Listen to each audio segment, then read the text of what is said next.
Media ముసుగులో కొంతమంది slaughter హౌస్లు నడుపుతున్నారు అని మాజీ మంత్రి జగదీష్ రెడ్డి ఘాటు వ్యాఖ్యలు చేశారు. దీనిపై ఏఐసీసీ సెక్రటరీ సంపత్ కౌంటర్ ఇచ్చారు.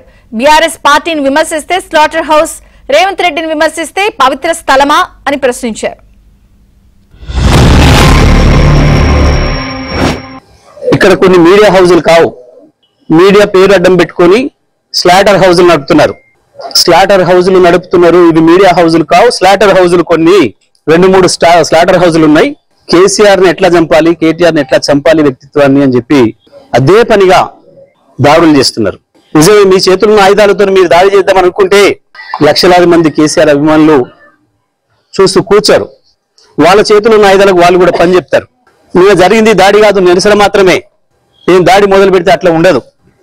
కానీ మొదలు పెట్టమని మాత్రం అనుకోకండి. మా సహనానికి కూడా పరీక్ష అయిపోయింది. నోటికొచ్చిన పద్ధతుల్లో మీకు ఇష్టం వచ్చిన బూతులు మాట్లాడుతూ మేము మీడియా అని చెప్పి మేము రాస్తామని మాట్లాడితే ఎవడుకుంటారా, ఎందుకుంటారా? ఒక బాధ్యత గల మాజీ మంత్రి, ప్రస్తుత శాసనసభ్యుడు ఏమాత్రం ఇంకిత జ్ఞానం లేకుండా ఒక మీడియా మీద జరిగినటువంటి దాడి ఇంతటితో ఆగదు, ఇంకా దాడులు కొనసాగుతాయని అంటున్నాడు. అంటే అంతకంటే దుర్మార్గం, అంతకంటే అప్రజాస్వామికం ఏముంటది? అంటే జగదీశ్వర్ రెడ్డిని విమర్శిస్తే, బీఆర్ఎస్ పార్టీని విమర్శిస్తే అది స్లాటర్, కాంగ్రెస్ పార్టీని విమర్శిస్తే, రేవంత్ రెడ్డిని విమర్శిస్తే, సంపత్ కుమార్ మీద దుమ్మెత్తి పోస్తే అది పవిత్రమైనటువంటి హోమం. జగదీశ్వర్ రెడ్డి అదే కనబడుతుందా? జగదీశ్వర్ రెడ్డిది హైటే తక్కువ కాదు, మైండ్ కూడా తక్కువ.